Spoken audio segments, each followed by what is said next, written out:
Hello, and welcome to this training session for RTPI Ambassadors.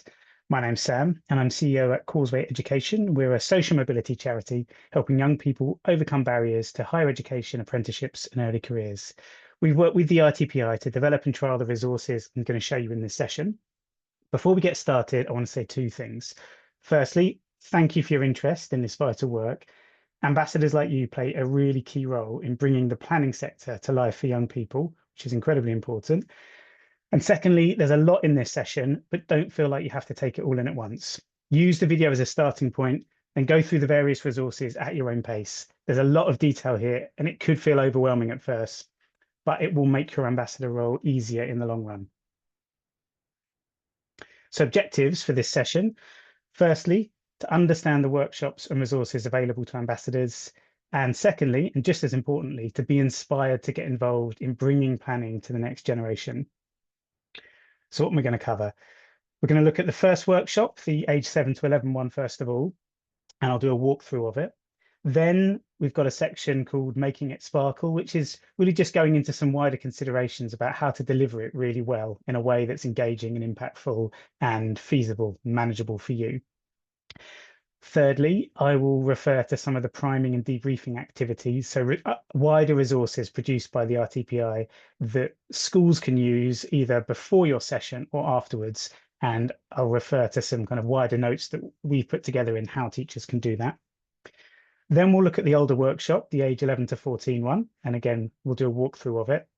And finally, I'll refer to the careers fair activities. So some kind of simple, fun, engaging activities that you can use in either careers fairs, assemblies, or kind of a wide range of contexts that you might be in with young people in the kind of more of the kind of 14 to 16, 16 to 18 bracket. Okay, so let's dive into the age 7 to 11 workshop, which is called My Dream Town. The slides I'm going to show you, you have access to, as well as a session plan and the student worksheet. There's also a simple summary of how the topic links to elements of the curriculum in each of the UK nations, which you might want to share with the schools that you work with. So let's dive into My Dream Town. Well, before I dive into the workshop, I've included some scans here of actual student work from the pilot we delivered of this workshop. Have a look and see if you can guess what the pictures are, and feel free to pause the recording here. So you may have paused, or you may just have an idea already, but these are images produced by the same student, both images, in response to the question, what would your dream town look like? And the first was produced at the start of the workshop, before any input had been given, and the second was produced after some activities about planning. And I'm going to go through the session in detail now so you can see the journey that the student went on between producing these two images. And here's a picture of Jordan, a planner in London, delivering the pilot workshop where these pictures were produced. So the workshop structure that you're going to see, three broad parts to it. You've got kind of introductory engagement activities, then you've got the active production on the part of students, and then more kind of reflective activities at the end and linking to other things. So as a very high level summary, there's going to be a mystery image activity, then an introduction from the ambassador, then a kind of question to the students about anything they might have done with computer games that design places, just to set the scene. Then they have a speed drawing activity of their dream town. Then the concept of live, work, and play is introduced. And then they have another go at drawing their dream town after that concept. Then they'll walk around, look at each other's pictures, reflect on them, and then there'll be some final thoughts about planning and what they've learned. So that's just the high level overview. And now I'm going to dive in slide by slide.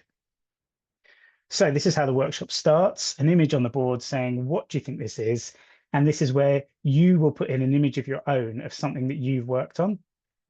You can have a guess about what the one on the screen is, and I will tell you in a minute when we get to the end of the workshop. But this is one that Jordan used in the pilot workshop of something that he'd worked on, set that at the beginning. What do you think this is? Took lots of ideas and then said, well, I'm not going to tell you straight away. You'll find out later. So that's a nice kind of introductory activity, get them talking in groups about it, take some of their ideas and kind of keep that mystery going until the end. After that bit of a warm-up, getting to know each other activity, the ambassador, or you, will introduce yourself properly. There's some prompt questions on the slide. You can edit these if there's kind of other things that you want to answer, but it gives you an opportunity to say a bit about who you are as a person and what your journey and planning has looked like, and bring that to life a bit with any interesting elements that you want to throw in. And then on to kind of connecting with them and their experience of planning. And you pose this question: have you ever designed a place? And those images on the screen are of Roblox and Minecraft that they may well be familiar with. Um, and can talk about how those are games where they get to design a place. And there's probably going to be some excitement once you show those pictures. And then you just set this question for them: what build style computer games have you played, and what did you design in them? Give them a chance again to chat in their pairs or in their tables. You can walk around a bit, hear some of the things that they're saying, and then come back to the front, get their attention, and share some of those ideas. But just to set the scene that actually they've already been a bit engaged in planning and design already, and that's what you're going to build on. Then you're into this idea about the dream town. And you might want to ask them to close their eyes and imagine what their dream town would look like. Ask them some questions. What will be in it? What do you wish you could have built in the computer games, but you couldn't? So this is about just introducing the task and getting them thinking. And then you've got this quick activity. You've got 120 seconds and a blank piece of paper. Draw your dream town. All the instructions they need. We're not trying to structure it. It's like a kind of ideas dump of anything they might have in their dream town. We say it's a little tactic to, instead of saying 2 minutes, to say 120 seconds, because it makes it seem like, the timer's on, and it's all about speed here. It's not about producing something that kind of looks really finessed. It's just getting their ideas down as quickly as possible. It may take a bit longer than 2 minutes, but you really want to set that urgency that this is just a quick, rough task.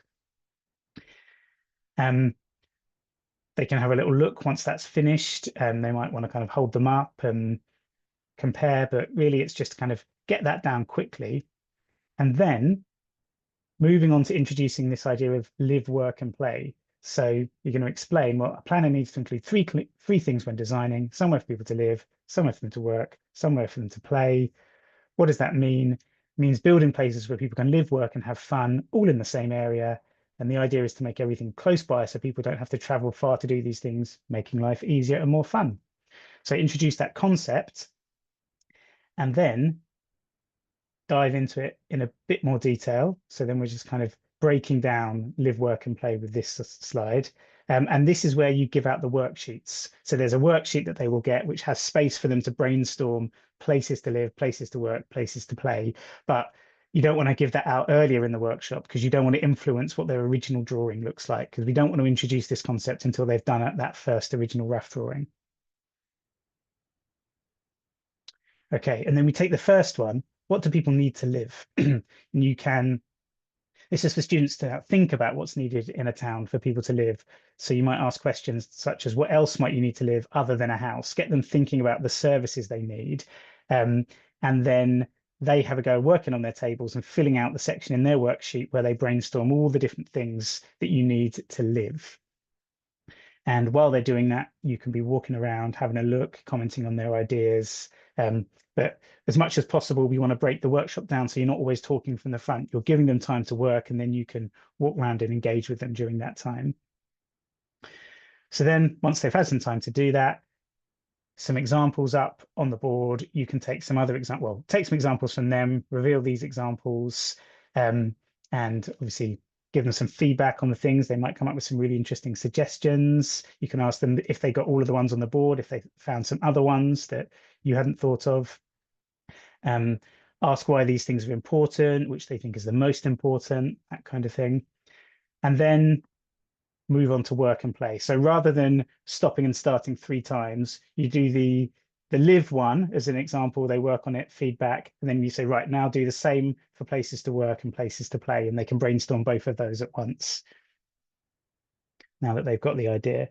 For work, you might ask questions like, what might be needed so people can make money? Get them thinking about transport, electricity. For play, what would you like to do with your free time? Get them thinking about different age groups, and they can chat, share ideas on their tables while they're doing this. And again, you can be circulating around, giving them encouragement, noticing things that are particularly good and saying, oh, that's a great idea, and asking extra questions why they might have put that down.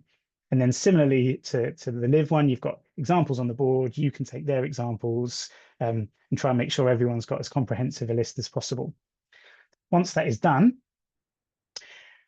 they can look back at that original rough, quick drawing they did and see, did your dream town have places for people to live, work, and play? It's likely that they incorporated some of these, often more of the play than the live and the work, and they can identify what's missing.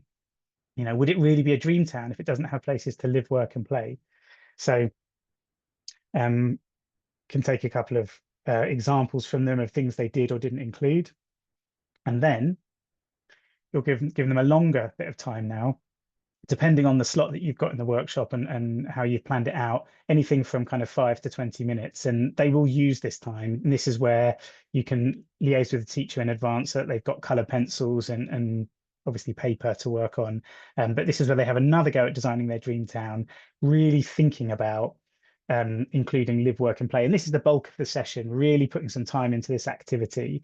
And they can use their brainstorm as kind of criteria lists, tick sheets, to make sure that they've really included everything that's on that paper. So really referring back, and you can say to them that the best ones are going to be the ones, not necessarily that are the most beautifully drawn, but the ones that are most carefully planned and have included all of those things on the list and in kind of sensible places next to each other.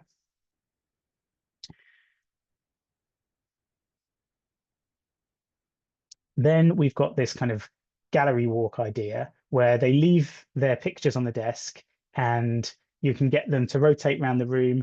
Probably the easiest way to do it is to say kind of all the tables move around sort of clockwise. So rather than just free for all, every table moves kind of one space clockwise and looks at the work on that table and sees things that people have included that they might not have thought of. And they kind of take 5 to 10 minutes to do that walk around, picking up other ideas. And then they can come back to their table and maybe add any things that they hadn't included. If you've got some time, just a bit more time to finesse their drawings. So then they can come back and have a look at the changes that they've made and kind of note down what did they have before and what did they have afterwards, so they can see how they've made improvements to their work and discuss those differences. And finally, on the bottom of the worksheet, there's some kind of reflection sentences for them to fill out. First one, how's your dream town different from the one you drew at the start? And it's got the sentence starter to help them. My dream town is different because, and they complete that sentence. Why did you do things differently? I changed my dream town because, thinking about, I needed more places I hadn't thought about places to work or that kind of thing.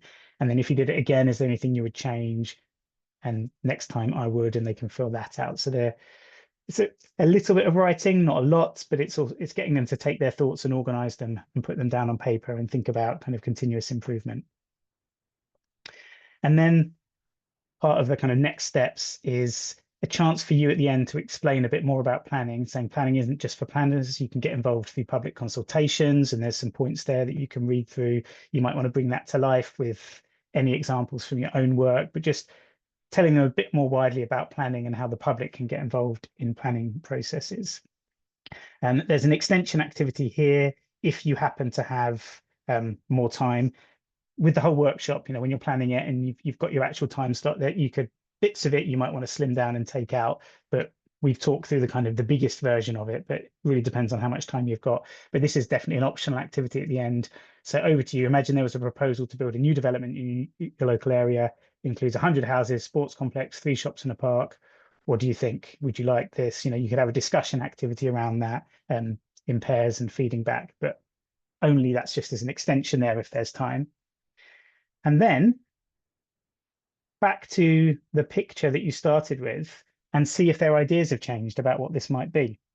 Big reveal, this is a solar farm, which you may well have guessed. But it's interesting in the pilot how they didn't guess this at the beginning, but once Jordan had explained a bit more about what he did, which was working on projects like this, they did guess it at the end, but also they were thinking more about places to live, work, and play, and the idea of energy infrastructure was discussed. So it was interesting to see how they were spot on by the end of the session. As I said, you can replace that with an image of something that you've worked on. It doesn't have to be a photograph. It could be a map. It could be a plan, a diagram. You can think about what would be engaging and what might spark some interesting ideas. And speaking of sparks, we now move on to some ideas about, you've seen the activities, but how do you really bring those to life and deliver them in the most efficient and effective way for impact and engagement? And it comes down to the 4 Ps. So central is preparation, really planning. You will have the resources that have a detailed plan with suggested timings, but you're going to need to make your own version of that depending on the exact time slot that you have at the school and anything else that you're taking into consideration, whether there's 2 of you going along, whether you're doing it on your own. Things like that will all affect exactly how you deliver it. And preparation is key. And there are 3 things that I would advise you factor in when you do the planning. Obviously, you're going to think about how long is each activity and what's my timeline. But I want you to think of 3 very specific things within that, and they are praise, progress, and purposeful pace, which I will go through one at a time. So praise, first of all, I would really advise you to think in advance about opportunities for praise, because praise really helps dictate the atmosphere, really. The more genuine and thought out praise you're giving, the more engaged you make those students, the more you help identify kind of what good looks like and what it is that you're looking for.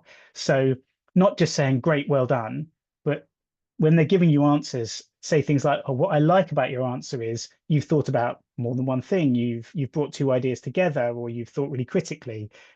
So avoid just throwing out an adjective like excellent and make a specific point about what they've said. Other examples, I can see how hard you worked on this because, when you're feeding back on the drawings that they've done, look at the detail in there. When they give you an idea, what a fantastic idea. I love how you, and then explain something particular they've done with that. I noticed how you've done X. This shows that. Nice use of that. So even when they give you an idea that isn't necessarily, when you're thinking about places to live, work, and play, and they might give you an idea that's a bit odd and not necessarily something that you'd have thought of, but you can praise that for, well, that's interesting. That's you've clearly got a different way of thinking to the standard. You're thinking really kind of outside of the box. You can praise the way they're thinking, even if the idea isn't necessarily the perfect one for that context. So plan in advance where you might be able to praise. So think about every time you're doing question and answer, every time you're walking around the room and looking at their work and talking to them individually, and think about being specific with that praise. And these sentence starters are all ways for you to be specific with praise. Next is about purposeful pace. Sometimes you can see an excellent workshop that just falls apart a bit because it takes too long handing out the worksheets. I've seen people facilitating where, okay, they've got a worksheet to hand out and they will walk out around the room handing that out to each student individually. And that takes a minute or two. And in that time, everyone's lost focus. And then you have to kind of assert yourself to get focus back. And it can derail things a bit. So really planning every time there's going to be a transition like that, how are you going to do it? How are you going to give out the worksheets? Maybe what I will often do is, if I know that it's roughly 6 students per table, I'll have the worksheets stacked up in blocks of 6, and I'll just put one of those packs of 6 on each table and say, hand those out, or I'll give it to a student to hand out. You have to be careful though, because some students will do that sensibly, others won't. So you might ask the teacher to, pick a student to hand those out. Or if they're all sitting kind of in continuous horseshoe of tables, you could say, take one, pass it on. So think about any equipment and logistics and how you're going to do that without you getting drawn into not having the focus of the group. Another way to keep the pace really purposeful is giving very clear instructions, so that when you've asked them to do something, they're able to get on with it straight away. So when you've got the worksheet, as you're explaining, hold the worksheet up, point to the part of the worksheet you're talking about, try and give the instruction in as few words as possible, so they're not getting lost with following first do this, then do this. Use gestures, and just practice those instructions. That's the main thing. it may feel silly, but just when you're planning the workshop, practice and script exactly what you're going to say. You don't have to stick to that script word for word, but challenge yourself to put it into the most clear, concise instructions. That will really help when you're delivering to keep that pace going. Getting their attention. This is often the thing that people find most challenging. The teacher is very likely to be there helping you with this. Obviously, you shouldn't be on your own with the students anyway, so there will be a member of staff in the room. They may help you get attention, but I would say that the golden rule is get silence before you give that instruction. It's very tempting to just kind of start talking and hope that they're going to quieten down and listen. But if they don't, then loads of them will miss the instruction. And if they see that you are going to wait for complete silence before you give an instruction, it may take a little while the first time, but then they'll have an expectation of that going forwards. And you can thank them. Oh, thanks for quietening down. That's great. That means that you'll get to hear and makes my life easier. You're not going in there as someone that's going to be their teacher on an ongoing basis. You don't have to establish yourself and your kind of authority in any way. You're just there to have a nice time. But if you don't get that quiet before giving instructions, it will make the workshop quite chaotic. Something that I phrase is like, oh, can I get everyone's focus back this way? You could count down if that's something that they do, but just make sure that you do have that expectation. It'll really help. It may feel strange, but it'll help. Managing feedback, questions and answers, hands up. Do ask different people. Don't go to the same student every time. Don't feel like if you ask a question and 10 students put their hand up, you don't have to take an answer from every student. They're very used to not all getting to give an answer every time. If sometimes you feel pressured, like, oh, you want to give everyone a chance to speak, the problem will be you'll lose that pace, you'll lose the attention of the group, and the whole workshop will be worse. So be selective, be bold about that. Feel free to say, I'm going to come to someone on this table. You will get one or two students that are always putting their hands up. Do give them their time, but also give other students their time. And a way to get students answering who might not always do it is to say, right, in a minute, I'm going to ask you this question. So be ready to, give them a minute or two while they're doing an activity. Say, when we finish this, I'm going to ask people this question. So be ready to feed back, because some students, you can ask a question, they're ready to answer straight away. Others need a bit of take-up time. And then the last point there is about circulating. When you set an activity like the drawing, like the brainstorming, walk around the room and kind of hover by tables, listen to what they're saying, give them positive praise, maybe ask them some questions, push them a bit with some of their answers. That will really help. And then sometimes, rather than doing question to the class, when you're circulating, if someone had a really good idea, you can say, oh, what's your name? So do you mind if I come to you for that idea when we're feeding back as a group? They may say no, but they rarely do. They usually say yes. And then rather than saying, right, who's got an answer to this? You could say, oh, I'd really like to go to Aisha's idea at the back of the room. When I was coming around, she had a great idea. Aisha, can you tell everyone about the thing that you drew? And I will always write their name down when I go, because it's you ask, and as soon as you've asked two people, you start to forget the name. So do have a piece of scrap paper and write the names down as you're circulating so that you know who you're going to come to. It's another idea. And then the final point that builds on the others is this idea of progress. Make sure that they're progressing and that they're aware that they're progressing. I think this is the unifying thing for all students everywhere. They want to progress. They want to know that they're doing well. They want to see that they're doing well. And that really motivates them. It keeps a really positive atmosphere. So what you can do is notice where they're drawing their ideas from. Oh, I can see how you've linked up the idea from the start of the session and this idea of your own, and you've put those two together. And that's really interesting. You're really showing a new step in your thinking by doing that. Really show them what good looks like. The best towns will be the ones that have places to live, work, and play. Tell them when they're getting that right. You've really picked up that new framework and you've applied it really well there. Holding up a mirror to when they achieve what you've asked them to do. And really highlight the distance traveled. At the start of the session, people coming out with creative ideas, but they weren't necessarily bringing in that balance of, the live, work, and play, the things for older people, the things for younger people. But look at this example now, where you've come a long way and you've brought all that together. So find those opportunities to really highlight their progress. Okay, so Now we're going to have a quick look at some of the wider materials that the RTPI has produced that are available online. So you've got the Agent Planet resources, you've got the About Planning guide, you've got the Placemakers game, and the Planning Your World microsite. And there is a handy document that you can get with the rest of the resources that highlights the age that each of these is aimed at, the age group, and activities that the teacher could do with students using that resource before you come in, and ways to link it to your workshop, or ways that they could use those resources after your workshop as a kind of follow-on activity.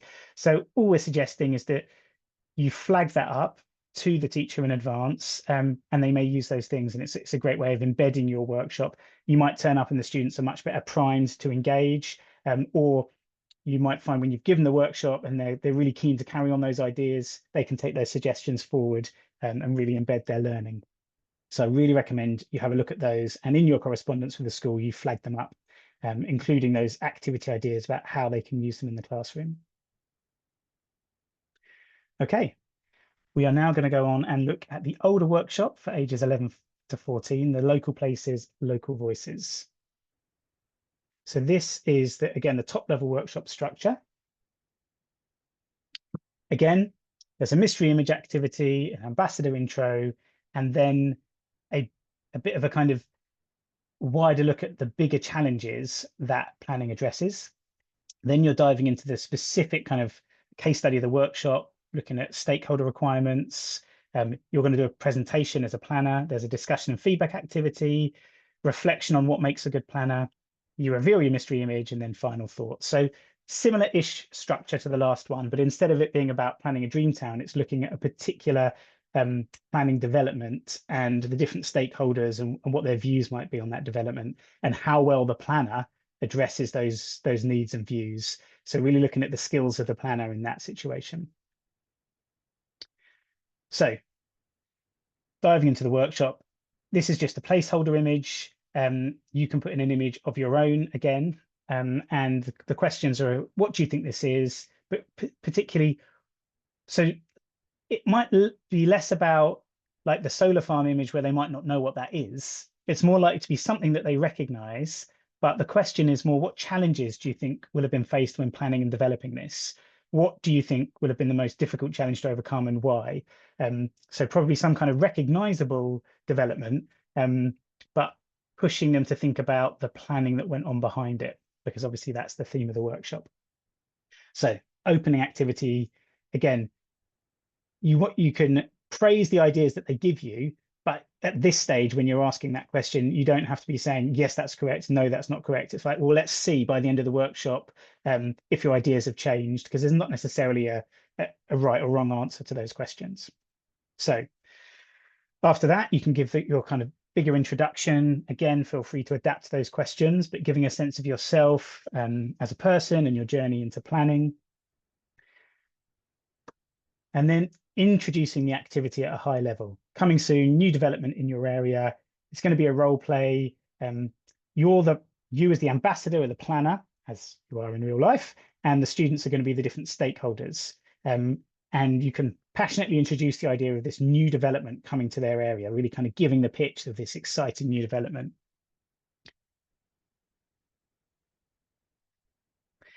And this is where you highlight that in the session, what's going to be happening is that there are different groups of people with interest, the different stakeholders.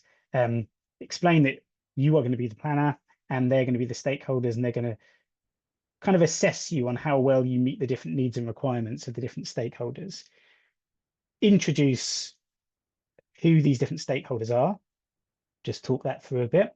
And the students will be getting into groups to represent those different stakeholders. You may want to flag this to the teacher in advance about how to get them into those groups, what the best way to do it is, or it can be just done kind of on a table basis. So they introduce what you're going to be doing, and then you take not exactly a detour, but kind of a step back just to think about challenges. What are the challenges that planning addresses? So all projects come with challenges. Let's look at some that need to be considered for the project today. Big part of a planner's job is consulting with various stakeholders, working to produce a plan, and they've got to consider all these different challenges in relation to that. But this is where you take this step back and you give out this worksheet activity where they are just defining some of the challenges, first of all, that planning touches upon, from sustainable energy through to biodiversity protection. So they have a kind of matching up activity on the worksheet, and then you can reveal the answers once they've done it. Can take that a bit further if there's time and get them to number those challenges on what is most important to them. And this is a key thing in when you're linking to kind of careers education, is getting young people to think about what they care about in these sectors. So it's no right or wrong answer, but it's very interesting to see what resonates with them as a kind of key issue.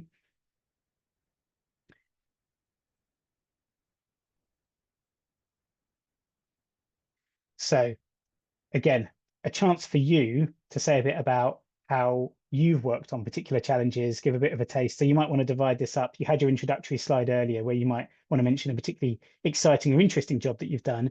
But here is where you bring in some examples of how your work is intersected with some of those really big kind of society, global level challenges.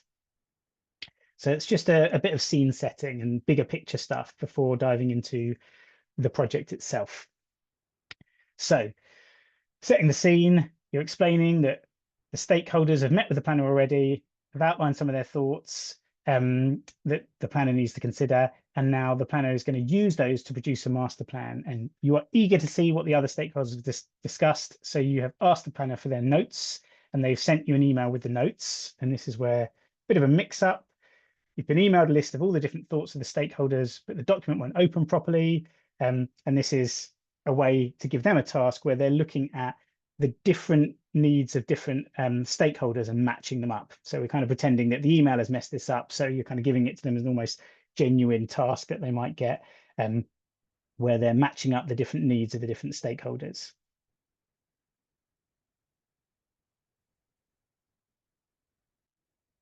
And this is the instruction as they do that. And they can then check their answers once it's done. And then there's a bit of a follow-up. They can look at those requirements relevant to the stakeholder group that they are and think about what else needs to be added and considered. And they've got to choose the 5 requirements that they think are the most important and justify their decision. And this is where you've given out a worksheet with the requirements on them. Okay, so this is all preparation for them thinking about what the specific requirements of their stakeholder group is and how the planner might address those. And this is where you get put on the spot a bit. So you are now going to get into the role as the planner and present to them your updated plan and how it meets all of the concerns that they have previously raised. And remember, they're thinking about the ones that they're particularly keen to hear about. They're going to listen to your presentation and make some notes about what they think the considerations that you've met and the ones that you haven't met, and be ready to feed those back to you. So here's a slide from the master plan that you're going to present. And the details are all in the resources that will come out to you. So once you've given that presentation, they will discuss in their groups, what did they think of your presentation? Have you met their requirements as their specific stakeholder groups? Make a list of things that they might still want you to change and explain why those are important. And at this point, each group of stakeholders will have their opportunity to kind of feedback and say, right, this is what you've done well, this is what we still want addressed. And they're going to explain why those things are important for them, each in turn. Now, you need to pay close attention because you'll be picking a winning group. Obviously, that is not, you need to explain that. That wouldn't necessarily, well, that isn't what would happen in a genuine process, but this is part of having it in the lesson. You want to reward one of the groups as the one that fed back the best. So you can give some kind of recognition, whether you want to bring a prize with you or not, depends how you want to do this, but some recognition for the team who negotiated and communicated the needs of their stakeholders the best. So once that kind of mock planning activity has been completed, take a step back now and get them to reflect on what are the skills that make a good planner. So again, a matching up activity that you've got the different skills that they might need and then the definitions of those skills, and they will match those up. And then, having done that, they will choose 3 skills that they think are the most important for a planner to have. And this is where we're really getting them to think about, it's not just what you do with a pen and pencil and paper and computer equipment in a room on your own. It is that interactive bit. So hopefully by the end of this, if you'd asked this at the beginning of the session, they may have thought it was much more about the technical skills. But through seeing how you've presented a case and had to meet the needs of different stakeholders, hopefully they'll have a more rounded perspective on the problem solving, the communication, the kind of the oracy and almost debate skills and understanding of different stakeholders that you need, adaptability, things like that. Okay, and then finishing off, re-show that picture that it started with and get them to think again. So what were the challenges then? Do you still think they're the same challenges? Have you identified new challenges and which ones would be the most difficult? And hopefully they'll have a new perspective on the different stakeholders. Probably quite unlikely that at the start of the session, they'll probably focus more on the construction aspects and the physical technical things. But by the end, they may have a much clearer sense of the social and wider challenges and the need to communicate with different stakeholder groups. Okay, so that is that session. We're now going to come on to talk about some of these bite-sized activities that have been developed for careers fairs and other contexts. So we've called them careers fairs activities, and I will talk about them in a careers fair context. But bear in mind, you could equally use these activities if you're in a context where you're talking to a small group of students, or potentially in an assembly, or in another context as well. But we know that careers fairs is often something that ambassadors get requested to volunteer at. So that's what we framed it around. And what we've put together are a variety of activities to choose from. They can be delivered in isolation, or you could use a combination of them. They're designed to be a starting point that can be adapted to fit a local context. And like I said, they could be used in assemblies or classrooms as well as careers fairs. Now we've got closed question, open question, and image activities. And they can be found in the different folders that you should have access to. Each folder contains everything you need to carry out the activity, as well as different sizes and versions of the activity, so you can choose what's best for you and the equipment that you have.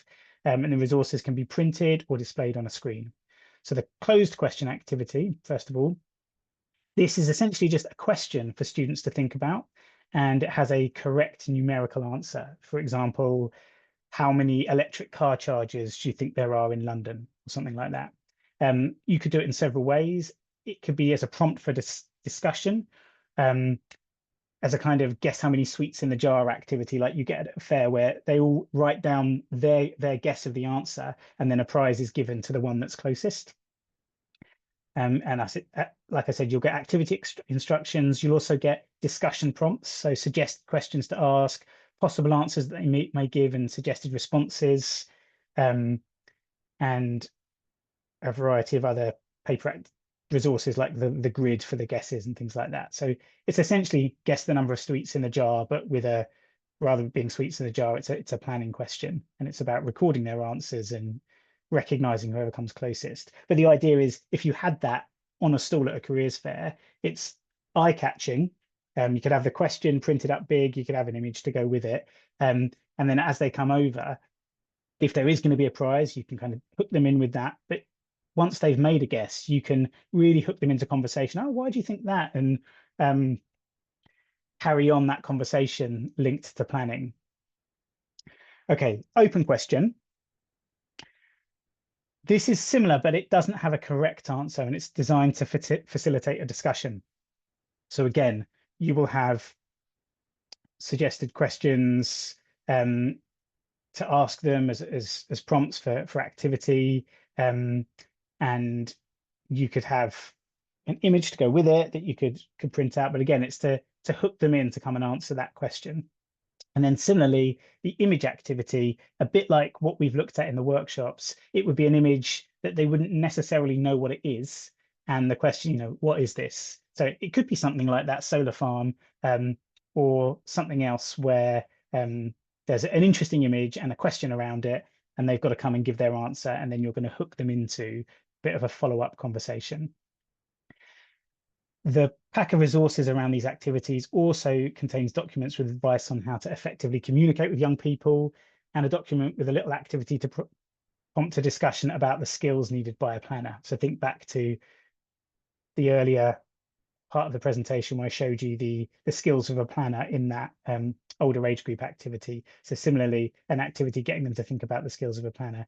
And these activities very versatile. It's really up to you how you might want to use them and adapt them to the setting that you're in. But it's to make sure that we can cover that different range of opportunities that you get invited to be part of, not just a classroom activity. Okay, and last of all, just a quick word about evaluation. Evaluating your workshop is going to help you demonstrate the impact you've achieved. Now, that is important for you to really, that motivation piece is key. We would love you to get really excited about this work and do as many of these workshops as possible. Having a sense of your impact will really help with that motivation. It'll help you demonstrate the impact to the school. It'll help you demonstrate the impact to the RTPI and anyone else, your employer. So evaluation is really useful, and it also flags up possible improvements. And it could be something very small that gets flagged up in, it could be something that you find out from doing a feedback survey that there was an element that the students just didn't understand. And all it would take is a bit more time on the explanation of a key word, and the whole workshop slots into place a bit better. So really useful for improving as you go. And it's so satisfying to deliver the same workshop a second time, a third time, and make those small changes and really feel like you're having even more impact. There is guidance around evaluation in the resources that the RTP can provide you with, and template surveys to use. You don't have to invent these survey questions yourself. We've put a lot of work into thinking about really effective survey questions. And also, if everyone's using the same set, then we can compare across as well. So that's really useful. Key thing is to make sure you look through those in advance and factor in the time at the end of the workshop to gather that feedback, to hand out those questionnaires, to get them filled in and handed back. And that's going to make a massive difference. So a big plug for getting the evaluation done. Thank you for listening to this workshop. We are done. Like I said, there's a lot to take in. Feel free to kind of watch things back in your own time, look at the resources, come back to this. But the number one thing I would say is don't feel overwhelmed. Start small, do something, get that sense of achievement, and then do more, rope in colleagues, spread the word, and get more people involved in this work, because I think we all know how important planning is, and therefore how important it is to inspire the next generation of planners. Good luck with your endeavours.